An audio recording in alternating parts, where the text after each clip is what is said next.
Okay, so we know now that that salinity varies over the surface of the ocean. But what about with depth? Should it vary with depth, and why? This graph shows that in fact it does vary with depth, and sort of in an interesting way. There's a very sharp decline in the salinity of ocean water up to about 500 meters deep.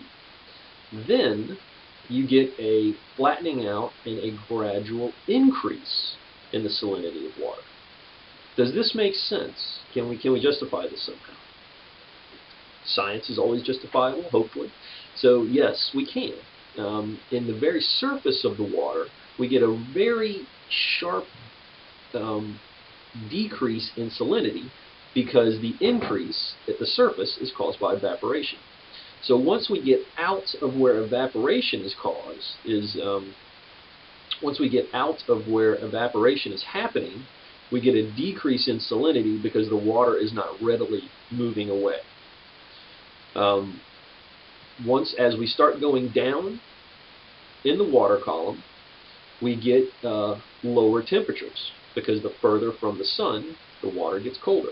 So, just like we said that the hot water can dissolve ions better, the colder water cannot hold salt ions as well. So that, along with the depth of the water as far as surface waters and dissolved salts making it down deep, those two factors decrease the amount of salt. Now, why would we have an increased amount of salt as we get deeper? The reason is because of pressure. The more pressure you have, the more salt you're able to keep dissolved in water. As you decrease the pressure, the salt comes out of dissolution. So you can see that there's lots of factors at work here. Depth as a function of evaporation, depth as a function of temperature, and depth as a function of pressure. So a lot of stuff to keep in mind when you start looking at the changes in salinity with depth.